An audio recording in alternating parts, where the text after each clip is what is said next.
প্রশ্ন আসছে সামনে কোরবানি, তো এক নাম দুইজনে ভাগ করে নিয়ে কোরবানি দেওয়া যাবে কি না, ভগ্নাংশ গ্রহণ করে কোরবানি দেওয়া যাবে কি না। উত্তর হলো না, এভাবে কোরবানি দিলে কোরবানি সহি হবে না।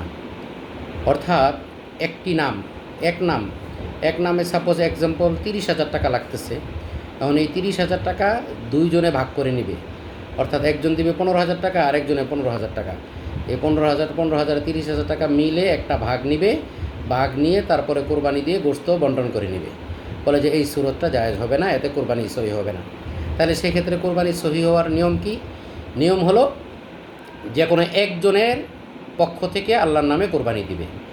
অর্থাৎ ওই 15,000 যে টাকা, ওই 15,000 টাকা একজন আরেকজনকে মালিক বানিয়ে দিবে। যে ঠিক আছে ভাই, এই বছর আমি 15,000 টাকা তোমাকে দিয়ে দিলাম, 30,000 টাকা মিলে তোমার পক্ষ থেকে আল্লাহর নামে তুমি কোরবানি করো। হ্যাঁ, সেই ক্ষেত্রে তখন কোরবানি বৈধ হবে, তাদের গোশত খাওয়া বৈধ হবে।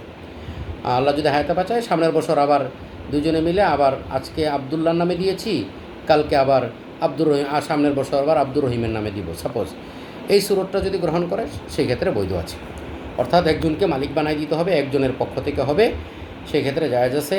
একটা নাম দুইজনে ভাগ করে ভগ্নাংশ আকারে নিলে সেক্ষেত্রে কোরবানি সহি হবে না। শুকরিয়া।